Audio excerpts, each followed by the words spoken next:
seseorang itu ingin meminta maaf, sekaranglah waktunya. Jangan nunggu lebaran. Banyak orang yang disihati, minta maaflah sama kawanmu itu, sama saudaramu, sama keluargamu. Ah, nanti ajalah, nunggu tanggal 1 Syawal katanya. Nunggu lebaran maksudnya. Ya. Padahal kita tahu bahwa bulan Sya'ban ini, kata Imam Ibn Rajab, kal muqaddimati li Ramadan, seperti muqaddimah masuknya Ramadan. Artinya di bulan Ramadan itu hati kita perlu bersih. Bagaimana dia mampu membersihkan hatinya di bulan Ramadan kalau di bulan Sya'ban dia tidak berusaha untuk membersihkannya? Kalau ingin membudayakan maaf memaafkan, inilah waktunya. Sekarang Sya'banlah waktunya, supaya masuk Ramadan itu tenang, damai, bahagia ketika melaksanakan ibadah kepada Allah Subhanahu wa taala. Bismillahirrahmanirrahim. Assalamualaikum warahmatullahi wabarakatuh.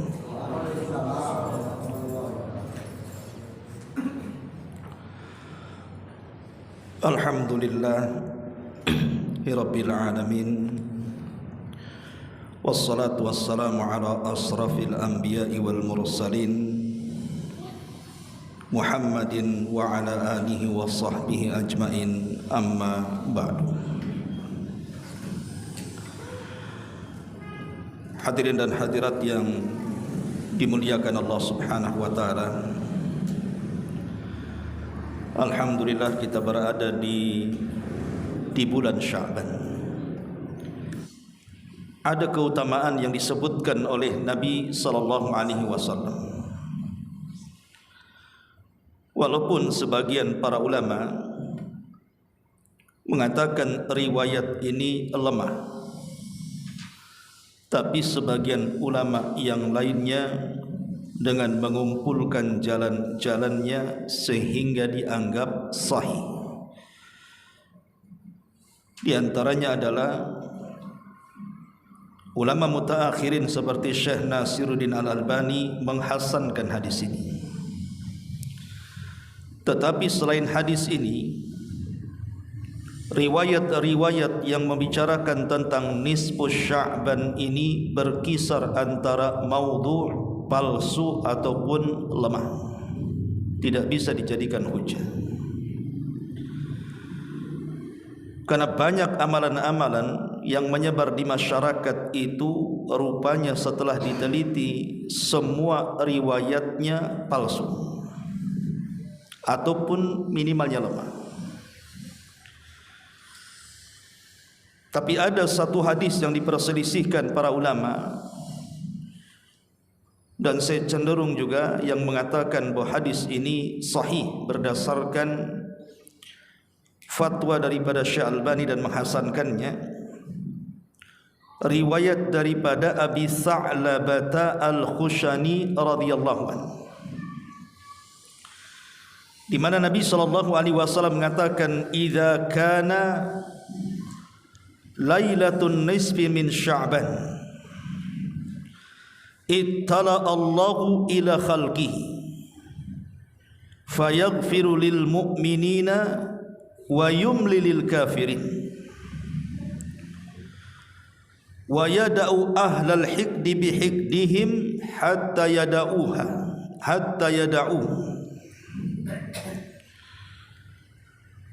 Pertama, riwayat dari Abi Sa'labah Al-Khushani radhiyallahu anhu, dia mengatakan Rasul bersabda, apabila datang di pertengahan bulan Sya'ban, maka Allah Subhanahu wa taala akan memperhatikan hamba-hambanya, dan Allah akan mengampuni orang-orang yang beriman dan akan membiarkan orang-orang kafir, dan akan meninggalkan orang-orang yang penuh dengan kedengkian dengan dengki mereka sampai mereka meninggalkannya. Hadis ini dikeluarkan oleh Imam At-Tabrani. Kemudian riwayat yang kedua yang semakna dari Abi Musa radhiyallahu anhu qala, qala Rasulullah sallallahu alaihi wasallam, innallaha la yattali'u fi lailatin nisfi min Sya'ban fayaghfiru li jami'i khalqihi illa li musyrikin aw musakhin.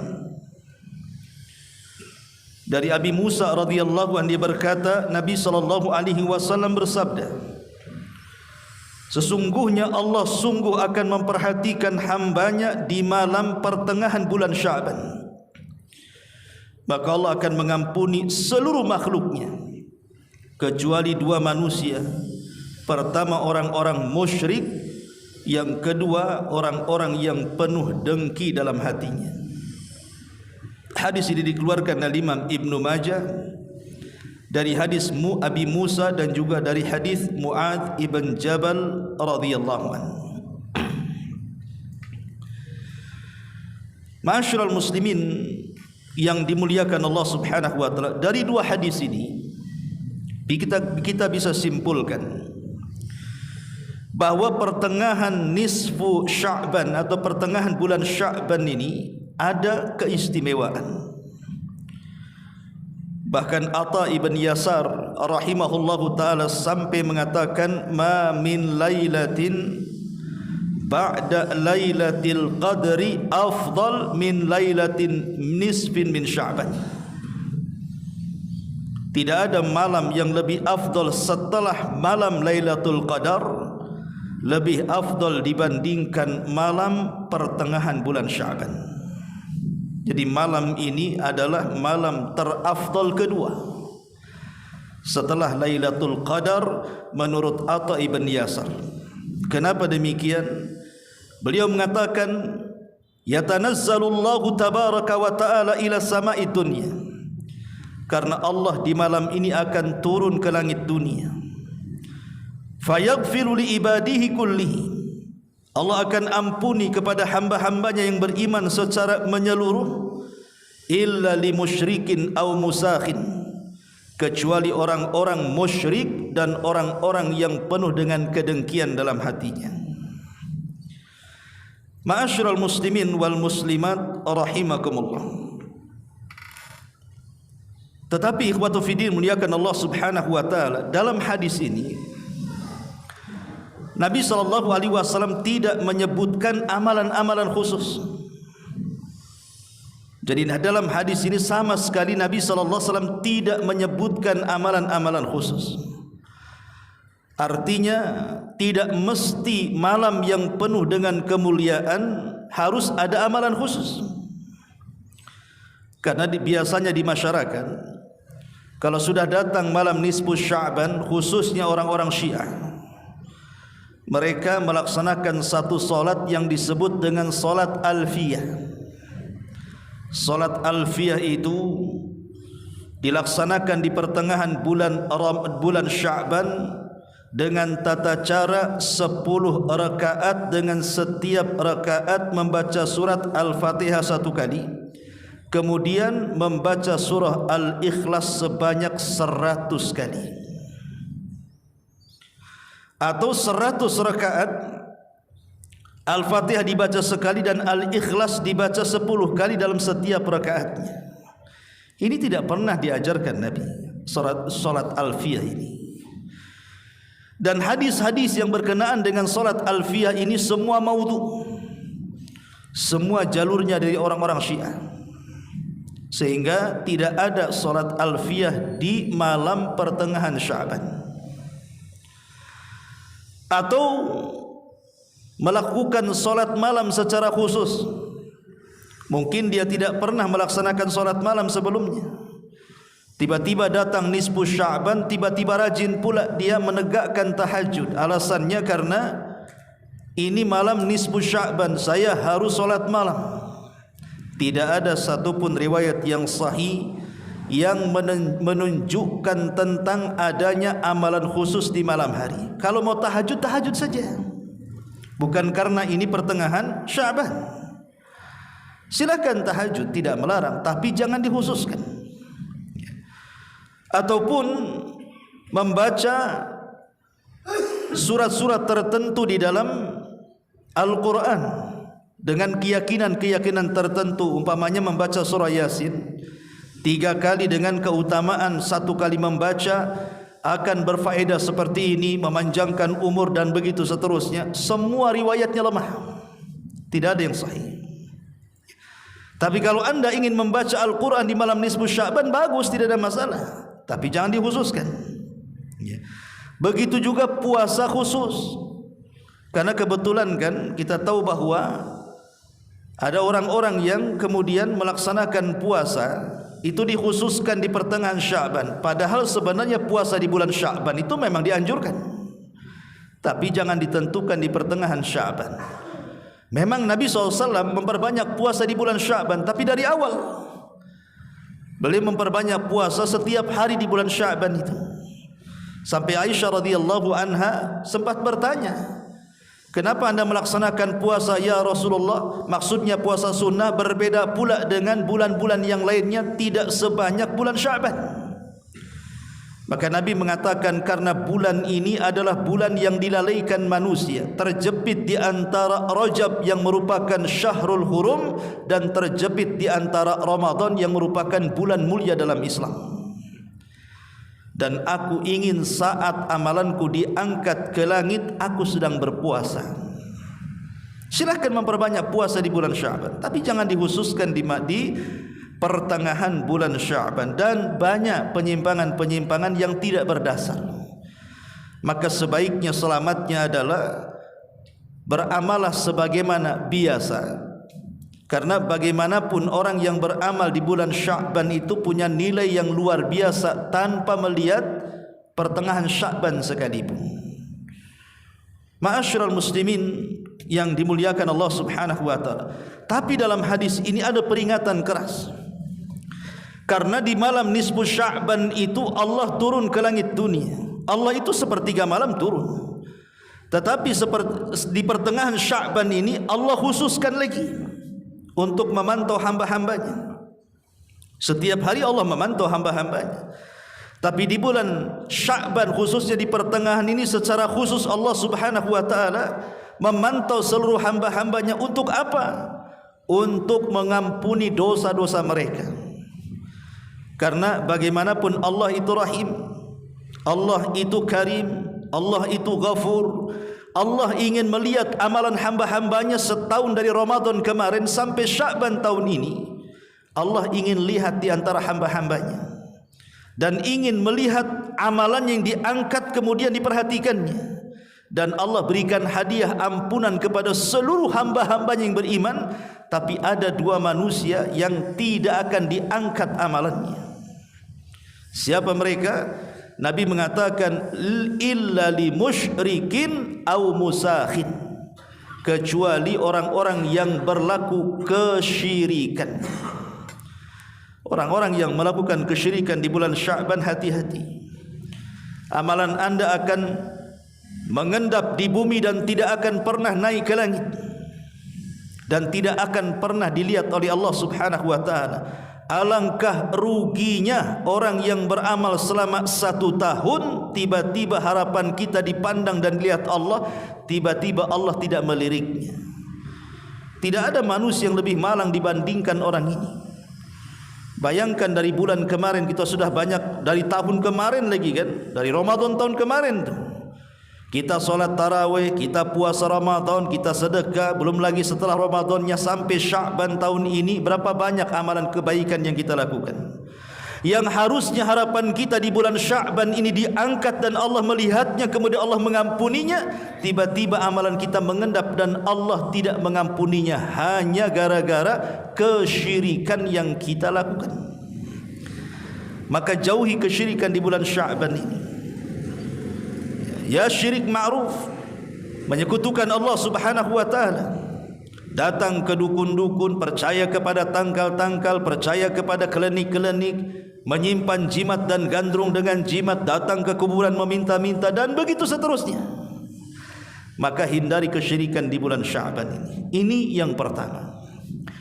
Kemudian yang kedua, yang harus dihindari, yang mengakibatkan amalan kita tidak akan pernah diangkat ke langit, adalah kedengkian dalam hati. Memiliki sifat dendam, memiliki sifat hasad, hasud, dan yang membuat orang selalu bertengkar dengan keluarganya, dengan tetangganya, dengan saudaranya, selalu bermusuhan. Maka sifat dengki ini bahaya, karena melahirkan fitnah-fitnah akhirnya. Terkadang membicarakan orang yang tidak ada pada diri orang tersebut, ini fitnah. Terkadang menambah-nambah pembicaraan orang dari 1 meter jadi 100 meter. Karena ada istilah, kalau nitip uang itu tidak mungkin bertambah, kalau nitip ucapan pasti bertambah. Coba saja kalau saya titip uang sama antum 100 juta 1 minggu, titip ya, minggu depan kepake 10 juta, afwan Ustaz, kepake dulu. Nah, ada ceritanya orang nitip duit itu lebih. Pamannya saya titip uang 10 ribu, kemudian mau dikembalikan, saya tambah 20 ribu. Ada ceritanya? Enggak ada. Nitip duit itu selalu kurang biasanya. Tapi kalau nitip ucapan itu selalunya lebih tuh. Seandainya pas gitu saja sudah untung tuh. Tapi umumnya kalau nitip ucapan itu mesti lebih, 1 meter jadi 2 meter, 3 meter jadi 10 meter, dan begitu seterusnya. Ma'asyiral muslimin rahimani wa rahimakumullah. Dari sinilah kenapa bahayanya lisan, karena lisan itu terjemah daripada hati kita. Orang bisa tahu hatinya dari ucapannya tuh. Ketika ucapannya kemudian suka menggibah orang, memfitnah orang, hasud, hasad dan begitu seterusnya, kita tahu itu hatinya jahat itu. Hatinya tidak benar karena cerminannya dari lisan. Makanya ada istilah lisan ini sigharu jirmin kabiru jurmin. Kecil memang bentuknya, tapi besar pula dosanya. Itulah lisan. Kecil lisan ini bentuknya, tapi kalau sudah ngomong itu paling banyak dosanya lisan itu. Karena itu penerjemah hati yang kotor. Makanya ada istilah para ulama, min salamatil insani hifdzul lisani. Termasuk keselamatan manusia itu ketika dia bisa mengerem ucapannya. Al muslimu man salimal muslimuna min lisanihi wa yadihi, kata Rasul. Seorang muslim itu ketika muslim yang lainnya selamat dari ucapannya dan selamat dari lisannya. Karena luka terkena lisan orang itu lebih tajam dibandingkan luka terkena senjata orang. Boleh jadi mungkin orang ditumbuk kena pukul 1 kali, mungkin dirawat sebulan 2 bulan sembuh tuh. Tapi kalau orang sudah tersentuh hatinya gara-gara difitnah, gara-gara digibah, gara-gara didengki dan begitu seterusnya, itu kadang-kadang seumur hidup enggak lupa tuh fitnahan orang itu. Kalau ketemu orang itu, tuh orang yang memfitnah saya, tandai itu. Orang kalau sudah difitnah itu dia tidak bisa melupakan tuh. Sembuhnya itu sulit tuh. Kalau ibarat gelas kaca itu, dia bukan hanya retak, tapi pecah, retak saja tidak bisa ditempel, tidak mungkin kembali ke asal, akan tetap retak kan begitu. Begitulah bahaya lisan yang merupakan penerjemah daripada hati yang penuh dengan kedengkian itu. Lah di bulan Sya'ban ini hindari. Kalau memang seseorang itu ingin meminta maaf, sekaranglah waktunya. Jangan nunggu lebaran. Banyak orang yang disihati, minta maaflah sama kawanmu itu, sama saudaramu, sama keluargamu. Nanti ajalah, nunggu tanggal 1 Syawal katanya. Nunggu lebaran maksudnya ya. Padahal kita tahu bahwa bulan Sya'ban ini, kata Imam Ibn Rajab, kal muqaddimati li Ramadan, seperti muqaddimah masuknya Ramadan. Artinya di bulan Ramadan itu hati kita perlu bersih. Bagaimana dia mampu membersihkan hatinya di bulan Ramadan kalau di bulan Sya'ban dia tidak berusaha untuk membersihkannya? Kalau ingin membudayakan memaafkan, inilah waktunya. Sekarang Sya'banlah waktunya, supaya masuk Ramadan itu tenang, damai, bahagia ketika melaksanakan ibadah kepada Allah Subhanahu wa taala. Ma'asyiral muslimin yang dimuliakan Allah Subhanahu wa taala, inilah sekilas tentang penjelasan malam nisfu Sya'ban. Kalaupun memang seseorang puasa di pertengahan bulan itu yang masuk maksudnya puasa ayyamul bid, ya memang diperintahkan 13, 14 dan 15, bukan puasa khusus di pertengahan Sya'ban. Kalau orang ingin tahajud silahkan, perbanyak tahajud, kan itu diperintahkan. Bahkan solat yang paling afdol setelah solat wajib itu adalah tahajud. Tapi jangan dikhususkan di malam nisfu Sya'ban. Kalau orang ingin membaca Quran silahkan. Tidak ada yang melarang orang membaca Quran, bahkan berpahala setiap satu huruf 10 kebaikan. Tapi jangan dikhususkan surat tertentu dengan keyakinan-keyakinan tertentu. Karena malam nisfu Sya'ban itu hanya dijelaskan keutamaannya, tapi tidak dijelaskan amal khususnya. Maka kita pahami bahwa nisfu Sya'ban itu amalannya sama dengan hari-hari yang lainnya. Ma'asyiral muslimin yang dimuliakan Allah Subhanahu wa taala.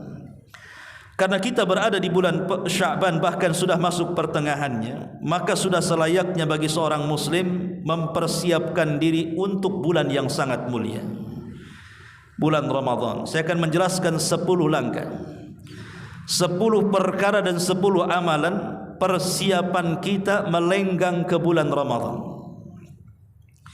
Ikhwan, di zaman jahiliyah, orang-orang jahiliyah tidak pernah mengenal Ramadan. Orang-orang jahiliyah itu hanya mengenal Ashhurul Hurum.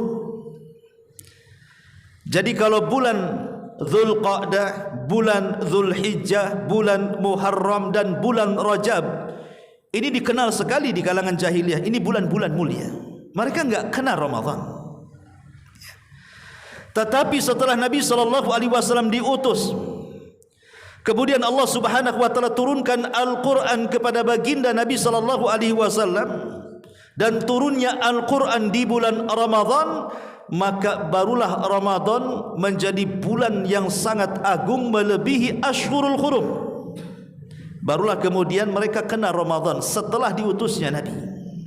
Dulu enggak dikenal Ramadan itu bulan apa itu. Sama dengan bulan-bulan yang lainnya, belum ada keutamaannya. Yang mereka tahu hanyalah Dzulqa'dah, Dzulhijjah, Muharram dan Rajab saja. Tapi setelah turunnya Al-Quran di bulan Ramadan, maka Ramadan menjadi bulan yang sangat mulia, mengalahkan Ashhurul Hurum. Karena memang Al-Quran itu memuliakan segalanya. Bayangkan, di antara sekian para malaikat yang Allah Subhanahu wa taala perintahkan dan tugaskan untuk menurunkan Al-Quran adalah malaikat Jibril. Ketika diperintahkan untuk menurunkan wahyu Al-Quran, maka Jibril menjadi malaikat termulia dari seluruh malaikat-malaikat yang ada. Siapa yang mengangkatnya? Al-Quran. Kemudian ketika Al-Quran turun kepada Nabi SAW, maka Nabi SAW kemudian menjadi mulia di antara seluruh para nabinya. Bahkan dijadikan Sayyidul Anbiya wal Mursalin, pemimpinnya para nabi dan rasul. Siapa yang mengangkat Rasul menjadi manusia mulia? Al-Quran. Ketika Al-Quran turun di dua tempat yang suci, Mekah dan Madinah, maka dua tempat suci ini menjadi mulia disebabkan dua tempat turunnya Al-Quran. Pertama Mekah, dan itu semulia-mulianya tempat. Yang kedua Madinah, karena di Madinah juga wahyu Allah turun di situ. Makanya ada istilah ayat-ayat Makki dan ayat-ayat Madani. Maka dua tempat ini jadi mulia. Siapa yang mengangkat kedua tempat ini? Al-Quran. Bahkan ketika Al-Quran kemudian turun di bulan Ramadan, Ramadan menjadi bulan yang paling mulia di antara seluruh bulan-bulan. Bahkan malam turunnya Al-Quran juga menjadi malam termulia dari setahun yang disebut dengan Lailatul Qadar. Bahkan lebih daripada itu. Mushaf Al-Quran yang sering kita baca itu kan terdiri daripada kertas. Yang namanya kertas ini bisa dalam bentuk koran, bisa dalam bentuk majalah, bisa dalam bentuk buku tulis untuk anak-anak sekolah. Macam-macam kan kertas itu fungsinya. Tapi ketika ada sobekan Quran dengan sobekan koran, dengan sobekan majalah ataupun buku tulisan, maka orang takut dengan sobekan Quran itu, langsung diambil, tidak berani disapu kan. Padahal sama-sama kertas.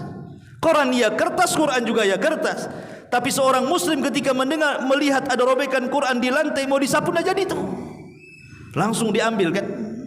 Tapi kalau koran terkadang diinjak, dijadikan bungkus nasi, dijadikan bungkus kopi kan begitu ya, dijadikan mainan.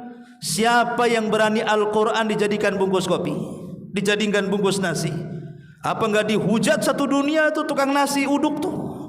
Kok aneh ini jual nasi kok bungkusnya Quran? Istihza, penyelewengan, bisa kena pasal pelecehan kan.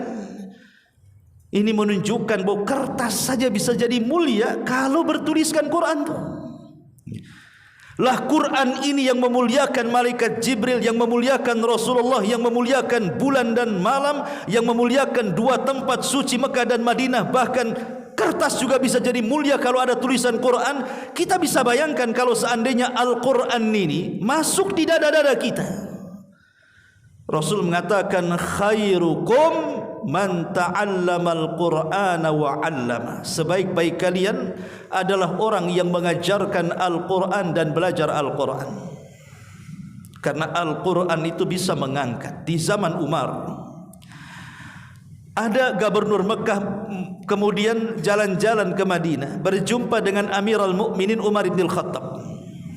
Maka Umar mengatakan, wahai fulan, kau tinggalkan Mekah sementara engkau pemimpinnya. Siapa yang memimpin sebagai penggantinya? Maka orang ini mengatakan, ya Amirul Mukminin adalah wakilku yang memimpin di sana. Kata Umar bin Khattab, siapa wakilnya? Maka gubernur Mekah ini dia adalah Abdurrahman ibnu Abzah. Umar tidak kenal siapa Abdurrahman ibn Abzah, padahal wakil gubernur itu. Jadi Umar bin Khattab bertanya kepada gubernur Mekah ini, siapa Abdurrahman ibn Abzah itu?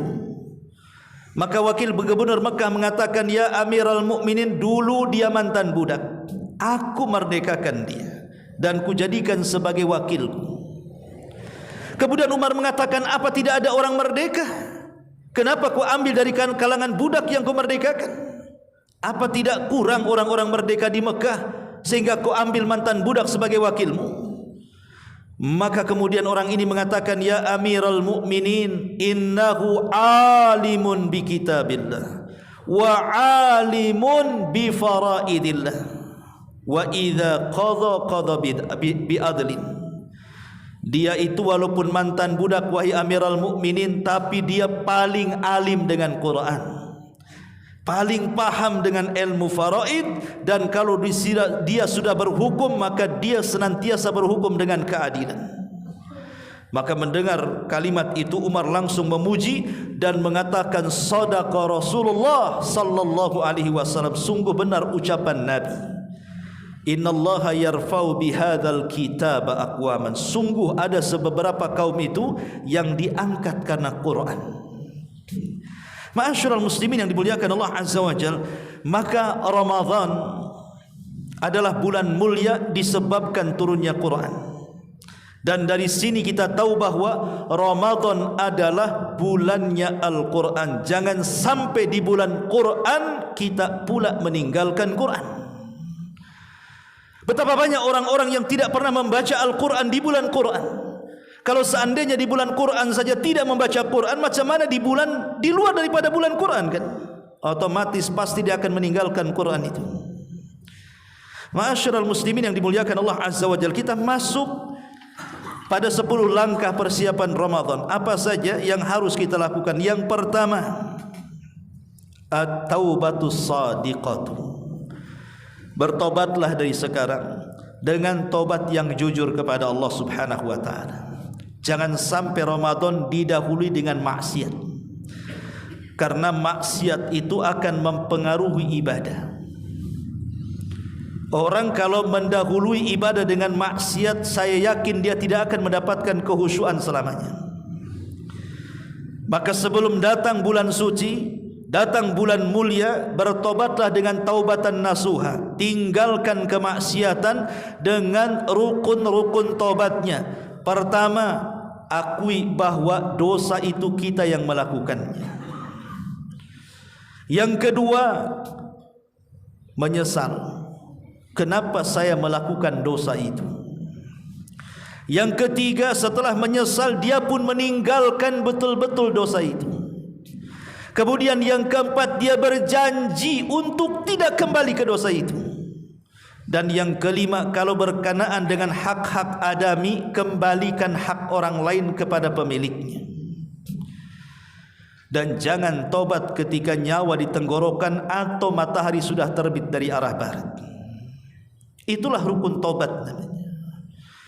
Pertama, akui dosa itu kita yang melakukannya, seperti Adam mengakui dosanya. Rabbana zalamna anfusana fa illam taghfir lana wa tarhamna lanakunanna minal khasirin. Adam mengakui dosanya. Zalamna anfusana, ya Rabb, kami sudah menzalimi diri-diri kami. Akui dosa itu, bahwa itu kita yang lakukan. Jangan seperti iblis, tidak mengakui dosanya. Dia malah menyalahkan Allah dengan mengatakan, fabima aghwaytani, karena engkau sudah menyesatkan aku, kata iblis. Dia yang berbuat dosa, Allah yang disalahkan. Kurang ajar si iblis itu. Dia yang sesat, Allah yang mengatakan kau yang membuat sesat, katanya. Jadi akui dosa itu. Seperti Adam mengakui dosanya, jangan seperti iblis yang tidak mengakui dosanya. Akui dosanya, saya ini memang banyak dosa. Setelah mengakui dosanya, baru meningkat kepada penyesalan. Kenapa saya berbuat dosa? Hatinya penuh dengan lawama. La uqsimu bin nafsil lawama. Hatinya penuh dengan celaan. Celaan kepada yang positif, ya, bukan celaan kepada yang negatif. Karena kalau celaan kepada yang negatif, itu bisa menjadi ammaratun bisu. Hati kita memang buruk dan busuk. Tapi kalau celaan kepada yang positif dalam hati kita, itu bisa meningkat menjadi mutmainnah. Karena jiwa itu akan ada tiga. Ada namanya ammaratun bisu, ada namanya lawamah, ada namanya mutmainnah. Lah, lawamah ini tengah-tengah. Bisa kepada ammaratun bisu yang senantiasa memerintahkan keburukan, bisa kepada mutmainnah yang membawa ketenangan. Kapan itu? Ketika celaannya ke yang negatif masuk kepada ammaratun bisu, ketika celaannya ke yang positif masuk kepada mutmainnah. Contoh umpamanya, dia menyesal, diajak kawannya ke pengajian, akhirnya dia nolak. Setelah kawannya pergi melaksanakan ke pengajian, temenung di rumahnya, kenapa saya tadi tidak ikut ngaji? Itu namanya menyesal ke yang positif, kan begitu. Berbeda dengan kawannya, umpamanya ayo berangkat, tak mabok di sana. Enggaklah, capek badan. Kawannya sudah berangkat, hura-hura, mabok-mabok, menyesal dia, kenapa aku enggak ikut? Kan aku bisa teler juga malam ini, umpamanya. Ya kan? Nyesal itu kan ada dua. Ada yang positif, ada yang negatif, kan gitu. Kenapa aku tidak berangkat? Kenapa aku tidak sedekah? Kenapa aku tidak bantu? Ini positif. Tapi kalau seandainya kenapa aku tidak ikut ngerumpi, kenapa aku tidak ikut gibah, kenapa aku tidak maksiat, ini negatif namanya. Lah, lawamah ini tengah-tengah. Kalau seandainya jiwa kita mencela ke hal-hal yang positif, kenapa aku tidak melakukannya, maka akan berujung kepada mutmainnah. Tapi kalau dia menyesalnya, mencela dirinya karena tidak melakukan kemaksiatan kepada Allah, ini hati-hati, bisa menjadi ammaratun bisu. Maka ini kesempatan bertobat kepada Allah, sesali semua dosa dengan cara apa? Tinggalkan. Kalau sudah menyesal, tinggalkan. Karena ada orang-orang yang kemudian ketika meninggalkan maksiat bukan karena penyesalan. Umpamanya dia tidak berzinah lagi karena sudah terkena penyakit AIDS umpamanya. Kenapa kamu tidak maksiat lagi? Aduh, kata dokter, kalau saya melakukan itu lagi 3 hari mati. Meninggalkannya bukan karena Allah, kan? Karena takut penyakit. Dan anehnya kadang-kadang ucapan dokter dengan ustadz itu satu ke barat, satu ke timur. Kalau sudah dokter yang ngomong, laksanakan Pak, kan itu. Tapi kalau ustadz yang ngomong, masuk telinga kiri, keluar telinga kanan. Padahal dalil berjubel Quran, sunnah, perkataan ulama tuh. Aneh kadang-kadang orang. Ya. Ma'asyiral muslimin yang dimuliakan Allah Subhanahu wa taala. Ini yang pertama, bertobat. Kenapa demikian?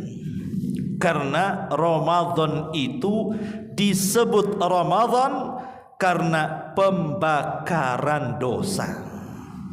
Kenapa nama bulan itu disebut Ramadan? Diambil dari 3 huruf ra, mim dan dhad. Ramadha yarmadhu Ramadanan. Karena Ramadha itu artinya membakar. Ramadan itu artinya pembakaran. Apa yang dibakar? Yang dibakar itu dosa-dosa kita.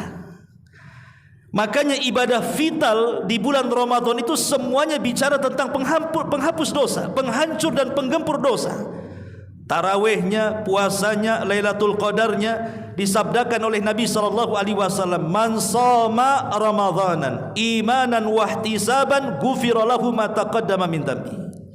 Wa man qama Ramadanan imanan wahtisaban ghufira lahu ma taqaddama min dhanbi. Wa man qama Lailatul Qadrin imanan wahtisaban ghufira lahu ma taqaddama min dhanbi. Siapa yang puasa di bulan Ramadan penuh iman dan mengharap pahala, Allah hapus tu dosa-dosanya.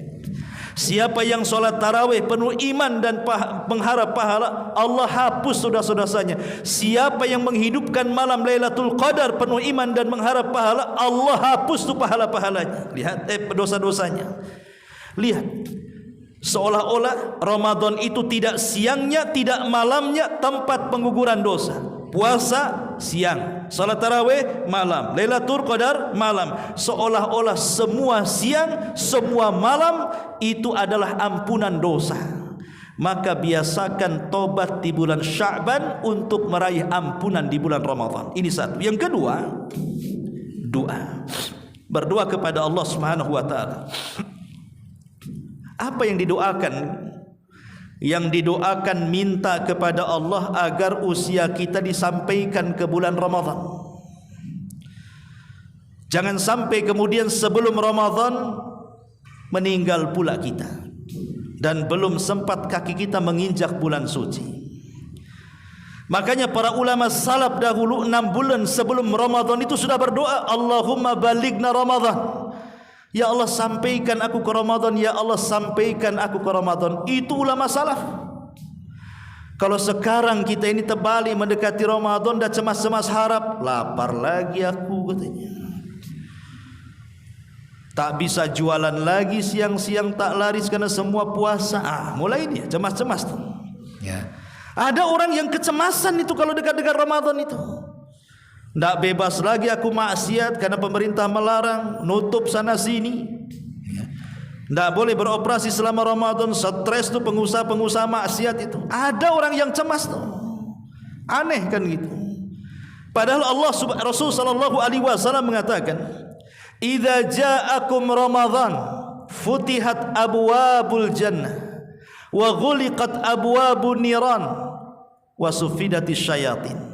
Apabila datang bulan Ramadan, seluruh pintu-pintu sorga terbuka, semua pintu neraka tertutup, dan setan-setan diikat dan dibelenggu. Apa maknanya? Ada yang mengatakan dibukanya pintu-pintu sorga itu, maksudnya secara hakiki memang dibuka lebar-lebar pintu sorga itu, yang tadinya tertutup selama beberapa bulan dalam setahun itu tertutup. 11 bulan tertutup, maka ketika datang bulan Ramadan terbuka. Zahirnya memang seperti itu. Pintu sorga itu terbuka di bulan Ramadan. Tapi ada yang memaknai, maknanya bukan terbuka secara hakikat, tidak.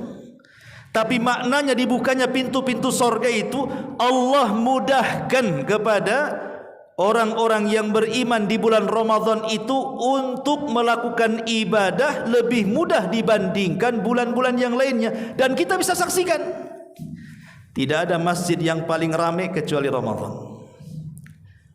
Antum kalau di luar Ramadan yang ngaji segini-gini aja. Coba kalau bulan Ramadan kajian habis tarawih, banyak yang ikut. Yang tarawih juga banyak yang ikut. Kadang-kadang tempat sendal jadi tempat solat. Itu di awal. Kalau di tengah ya sudah maju biasanya. Kalau di akhir pindah ke mall salatnya. Ya. Kemudian orang yang membaca Quran lebih ramai dibandingkan di luar Ramadan kan. Perasaan semua masjid, semua musola, semua handphone renton-rentonnya itu menjadi bacaan Quran. Alhamdulillah, biasanya ringtone handphone itu musik kok jadi Quran. Iya Ramadan katanya. Ya kan? Alasannya Ramadan. Karena semua orang baca Quran. Yang tidak pernah baca Quran aja baca Quran. Yang tidak pernah ngamuk-ngamuk. Biasanya kalau di luar Ramadan ada orang baca Quran ngamuk-ngamuk dia. Di Ramadan tak ngamuk-ngamuk. Biasalah Ramadan katanya. Apalagi orang yang bersedekah. Tidak ada orang yang paling banyak bersedekah kecuali Ramadan. Antum kalau puasa Senin Kamis di Ramadan datang ke Al-Fajr, tidak ada yang menyediakan buka bersama. Nggak ada ceritanya. Tapi Ramadan 1 bulan full antum bisa, bukan di masjid ini saja, di masjid mana saja buka puasa ramai, bahkan dijadwal di perumahan tertentu. Si ibu anu malam ini, si ibu anu malam itu. Tidak ada sedekah terbanyak kecuali Ramadan. Bahkan orang-orang yang tobat, yang membuka auratnya pun di bulan Ramadan, ada sebagian mereka yang malu. Seartis-artis pakai jilbab. Ya mudah-mudahan setelah Ramadan pun tetap pakai jilbab. Ada juga pakai jilbab layangan, Ramadan diikat, habis Ramadan terbang pula tuh sil jilbab.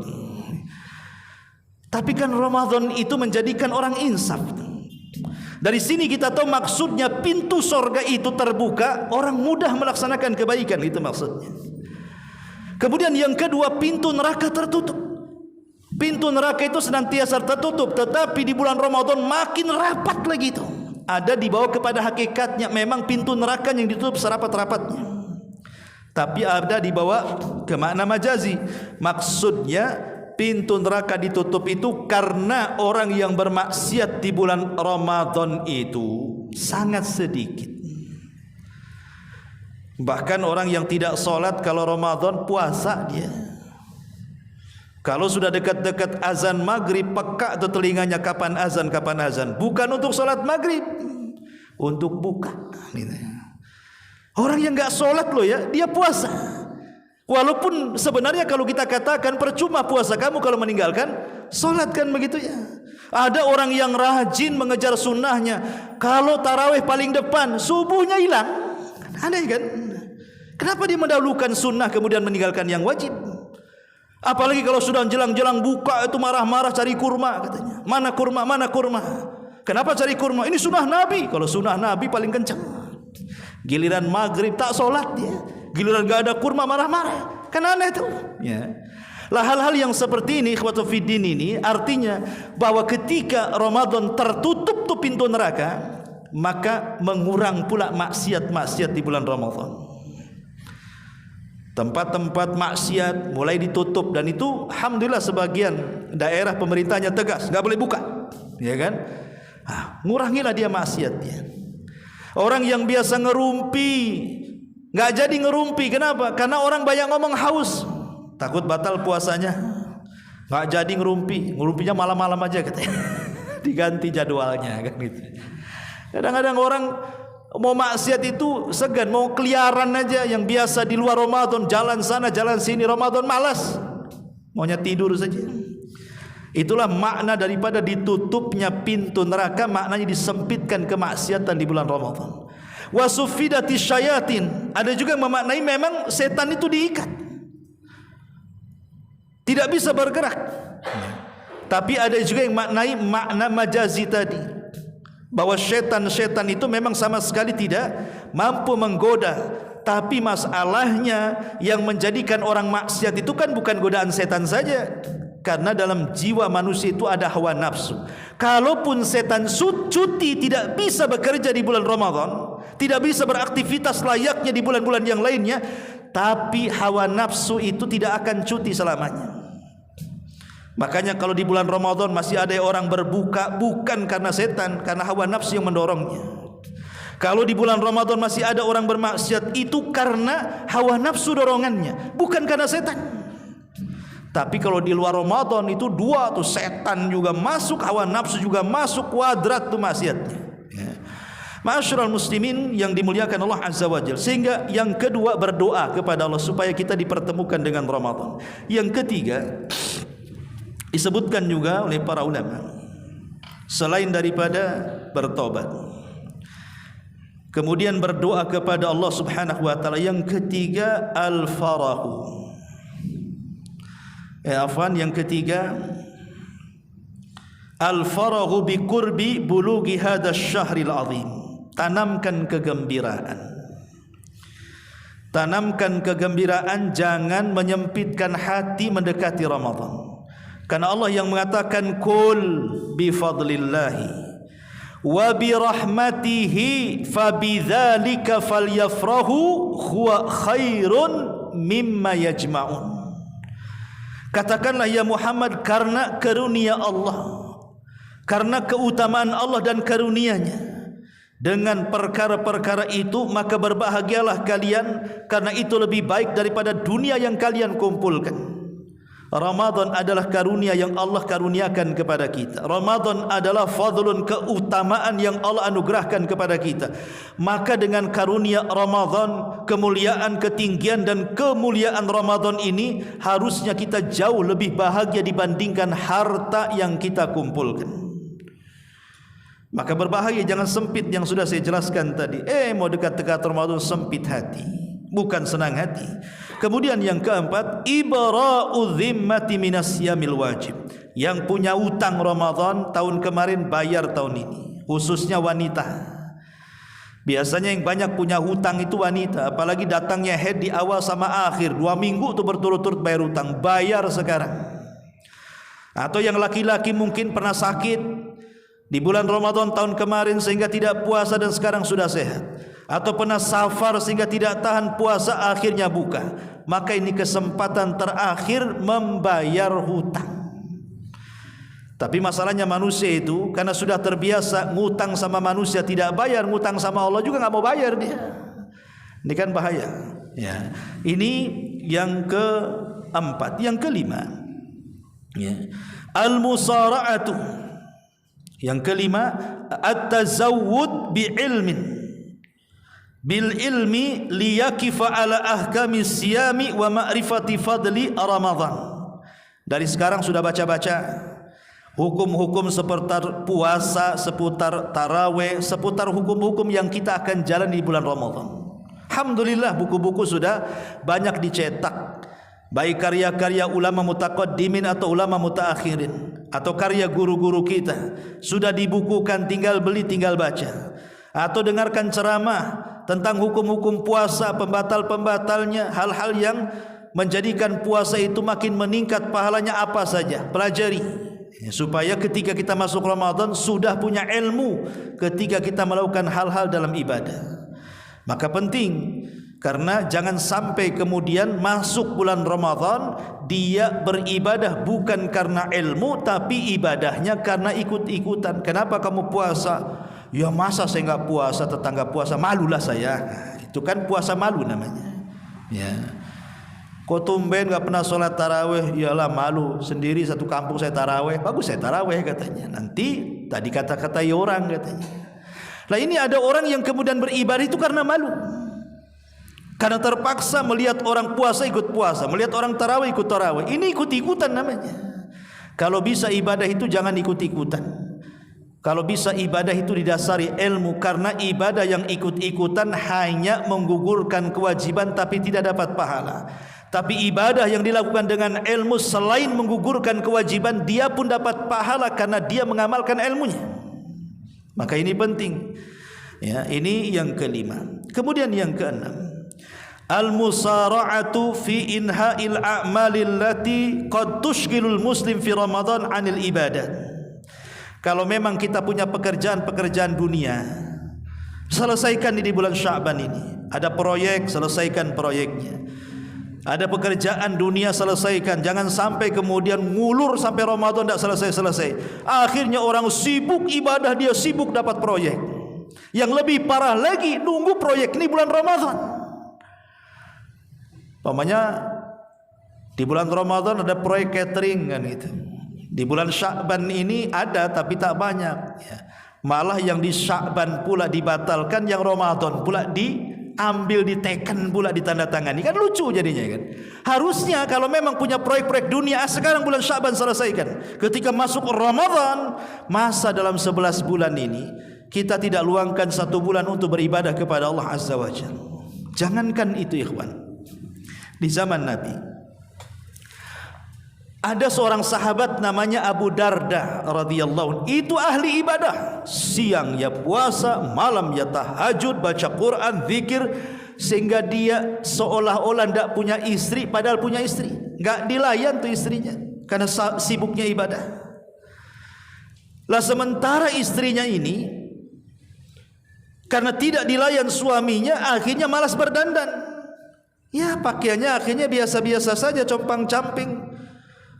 Seolah-olah tidak punya suami, enggak merawat badan, enggak merawat kecantikan. Berjumpalah dengan Salman Al-Farisi, dan Salman Al-Farisi dengan Abu Darda sudah dipersaudarakan oleh Nabi antara Muhajirin dan Ansar.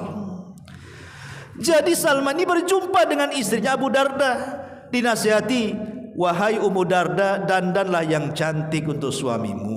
Kau ini ada suami. Maka Ummu Darda mengatakan, ya Salman, inna Aba Darda laisa lihaja. Masalahnya bukan aku tak mau dandan, bukan aku tak mau pakai skincare, bukan ya. Karena Abu Darda sudah tidak berhajat kepadaku, sibuk dia ibadah katanya. Sibuk dia ibadah. Akhirnya Salman mengatakan, kalau begitu sampaikan kepada suamimu, aku ingin ketemu besok. Maka istrinya mengatakan kepada Abu Darda, wahai suamiku, saudaramu si Salman akan datang. Wah, dengan bahagianya Abu Darda mengatakan, alhamdulillah, kapan Salman datang? Kita akan siapkan tempat tidur yang layak, makanan yang enak, pelayanan yang bagus, karena dia saudara kita. Datanglah keesokannya Salman Al-Farisi, tempat tidur sudah siap, makanan enak yang lezat sudah siap santap. Ketika hendak memakan, karena di siang hari Salman tak mau makan, kata Abu Darda, makan wahai saudaraku, itu enak ya, saya masak dengan cinta, itu enak tuh. Kata Salman, tidak, saya tidak mau makan sampai kau makan. Disuruh batalin puasa sunnahnya itu. Akhirnya ya karena saudaranya disuruh batalin, terpaksa biar saudaranya makan, ya batalin juga akhirnya Abu Darda, makanlah sama-sama ya. Malam harinya Abu Darda mengatakan, ya Salman, tidur, aku ingin sholat malam. Kata Salman, saya tidak akan tidur dan tidak akan nyenyak tidur sampai kau tidur di sampingku. Akhirnya pun Salman tidur di samping Abu Darda, kemudian tidur sepertiga malam akhir, baru bangun dua-duanya dan tahajud ya. Kemudian keesokan harinya Salman menasihati Abu Darda dan mengatakan, ya Aba Darda, ya Aba Darda, sesungguhnya Islam ini sudah membagi 3 waktu. Sepertiga untuk dirimu, untuk menjaga kesehatanmu dan mencari kesenangan.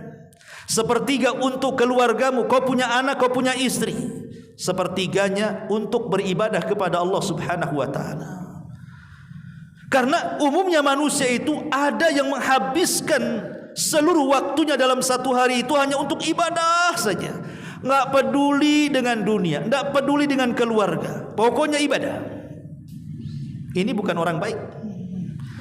Tapi di sisi lain ada orang yang menghidupkannya untuk dunia saja, lupa sama Allah. Enggak sholat, enggak puasa, enggak sedekah, yang penting uang-uang, duit-duit dan begitu seterusnya.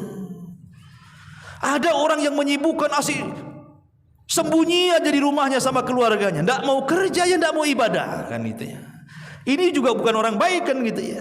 Tapi orang baik itu orang yang membagi waktu menjadi 3. Sepertiga untuk kesehatan. Kita kan perlu kesenangan kita ini, badan ini. Perlu juga lah jalan-jalan, kan begitu ya. Raun-raun bahasanya itu. Tengok-tengok, kan gitu ya. Jaga kesehatan. Kemudian sepertiga untuk keluarga, luangkan juga. Namanya ada anak, ada istri, mereka pun perlu dibahagiakan. Ada hak untuk mereka. Tapi Allah juga jangan dilupakan. Sepertiga waktu kita untuk Allah ya. Ini di hari-hari biasa lah, dalam 1 tahun juga sama. Jangan kemudian 12 bulan itu sibuk aja cari duit, tidak pernah 1 bulan diluangkan untuk Allah Subhanahu wa ta'ala.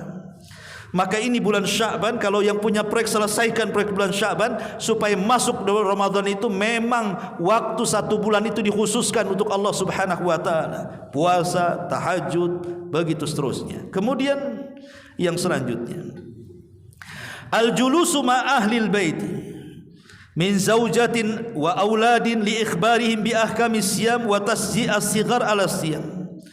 Perlu juga kalau antum posisinya seorang suami gitu kan, ya, menyemangati keluarga untuk memakmurkan Ramadan.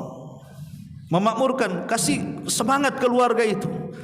Kalau punya anak-anak, kasih semangat, nak, nanti kau harus puasa. Nanti abi kasih hadiah kan itu. Hadiah betulan, jangan dongeng aja ya. Artinya dikasih semangat tuh keluarga tuh. Karena jangan masuk surga melangkah sendiri, keluarga pun perlu. Ajak mereka, ku anfusakum wa ahlikum nar. Kemudian yang selanjutnya juga asyam min syahri Sya'ban isti'dadan li saumi syahri Ramadan. Jangan lupa sekarang bulan Sya'ban juga banyak ibadah yang diperintahkan seperti puasa, baca Quran, sedekah, tahajud dan begitu seterusnya. Kalau kita upayakan di bulan Sya'ban ini banyak ibadah-ibadah yang dilakukan, maka masuk Ramadan insyaallah maka kita lebih siap lagi menghadapi Ramadan. Orang kalau mau ujian kemudian dia persiapan, apalagi sampai kemudian dikasih soal dan kunci jawaban, ketika dikasih lembaran ujian itu mudah untuk mengisi soalan-soalan kan. Sama juga kalau kita sudah terbiasa nih dengan jawaban-jawaban, Allah sudah kasih lagi jawabannya. Bagaimana kau mau diampuni, ini amalannya. Bagaimana kau mau dihapuskan dosa-dosanya, ini amalannya. Kan sudah ditahu tuh ya antara soalan dan kunci jawaban itu, tinggal diamalkan saja. Maka ketika masuk Ramadan, maka insya Allah kita pasti lulus ujian. Tapi kalau orang tidak pernah beramal, bahkan dimaksiati pula di bulan Sya'ban, jangan harap dia lulus di ujian Ramadan. Karena ada istilah para ulama, bulan Rajab bulan penanaman, bulan Sya'ban bulan pengairan, dan bulan Ramadan adalah bulan hasil memetik tanaman. Ma'asyiral muslimin yang dimuliakan Allah Azza wa Jalla, termasuk juga biasakan qiraatul Quran, membaca Al-Quran, karena nanti di bulan Ramadan bulan Quran. Dari sekarang kita persiapkan Al-Quran dan begitu seterusnya. Atau kalau boleh saya persingkat, gunakan dalam satu hari ini, pertama setelah solat fajar, apa yang dilakukan? Sebelum solat fajar, artinya sepertiga malam akhir, apa yang kita lakukan? Pertama tahajud, kemudian makan sahur, kemudian setelah itu istighfar, kemudian setelah itu laksanakan 2 rakaat fajar.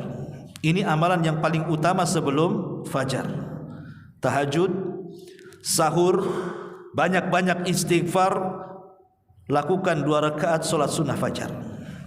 Kemudian masuk waktu fajar, solat fajar. Setelah solat fajar, pertama at-tabkir li salati subhi, bersegera untuk melaksanakan solat subuh. Makanya kenapa Rasul menganjurkan sahur ke adzan subuh itu seperti orang membaca 50 ayat, supaya jangan tidur lagi. Kalau antum sahur jam 3, selesai sahur setengah 4, ke subuh lama, tidur lagi. Jangan-jangan bangun pula jam 6 kan itu. Makanya sahur itu diakhirkan dekat-dekat ke subuh. Jadi selesai sahur itu kira-kira 10 menit lagi mau subuh, kan gak sempat tidur, supaya bersegera melaksanakan subuh. Yang kedua, setelah sholat subuh perbanyak zikir dan doa. Kemudian setelah itu kalau memang tidak ada kegiatan, duduk di masjid sambil membaca Quran dan begitu seterusnya sampai datang waktu syuruk. Disitulah ada sholat 2 rakaat yang disebut dengan rakaatai syuruk. Pahalanya sama dengan orang yang haji dan umroh secara sempurna. Kemudian setelah itu berdoa, meminta kepada Allah dalam satu hari itu diberikan keberkahan dalam rizki, keberkahan dalam keluarga, keberkahan dalam hidup. Karena Rasul berdoa mengatakan, Allahumma barik li ummati fi bukuriha, ya Allah berkahi umatku di waktu paginya. Itu tempat turunnya berkah. Minta kepada setelah sholat syuruk itu, ya Allah berkahi rizki yang akan saya ambil hari ini. Ya Allah berkahi anak saya supaya menjadi anak yang soleh dan soleha. rezeki kehidupan saya supaya jangan banyak masalah, kan itu. Minta keberkahan kepada Allah.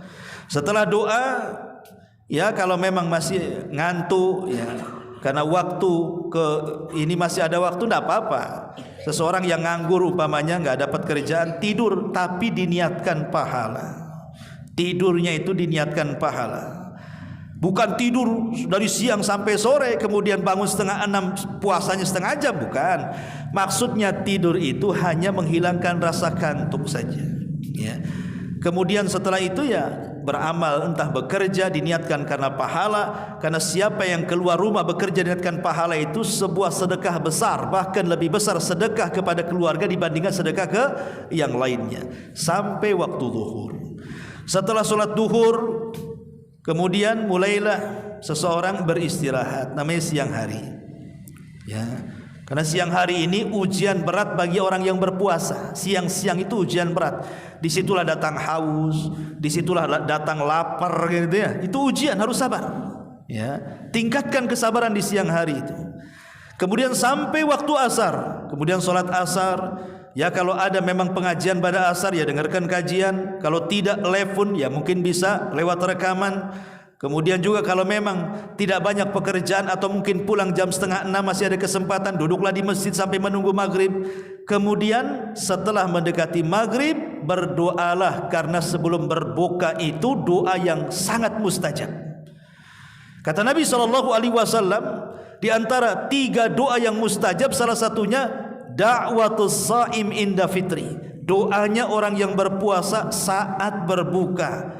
Kira-kira 10 menit, 5 menit sebelum berbuka, angkat tangan tinggi-tinggi ke langit. Katakan kepada Allah, ya Allah merdekakan aku dari api neraka. Ya Allah merdekakan istriku, anakku dan keluarga dari api neraka. Ya Allah merdekakan orang-orang yang kucintai dari api neraka, guru-guruku, siapapun yang berjasa kepadaku. Karena di bulan Ramadan setiap malam itu Allah akan memerdekakan hamba-hambanya dari neraka dimulai ketika menjelang berbuka. Minta kepada Allah supaya kita dimerdekakan dari api neraka. Kemudian salat maghrib, buka jangan terlalu kenyang-kenyang. Karena kalau sudah kenyang-kenyang dipastikan isya dan tarawihnya nguap-nguap biasanya. Ya secukupnya, kalaupun mau makan berat nantilah salat tarawih, habis tarawih barulah boleh makan berat. Kemudian juga baru kemudian isya, masuk isya, baru kemudian melaksanakan salat tarawih. Kalau bisa berjamaah.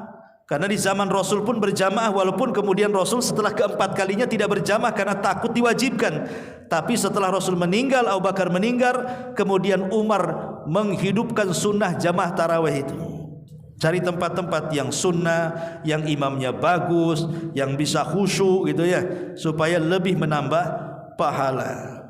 Baru setelah sholat tarawih, ya cepat-cepatlah kemudian witir. Kalau yang tidak bisa bangun cepat. Kalau tidak bisa ya witirnya nantilah kalau memang bisa bangun. Tapi insya Allah kalau Ramadan itu pasti bangun.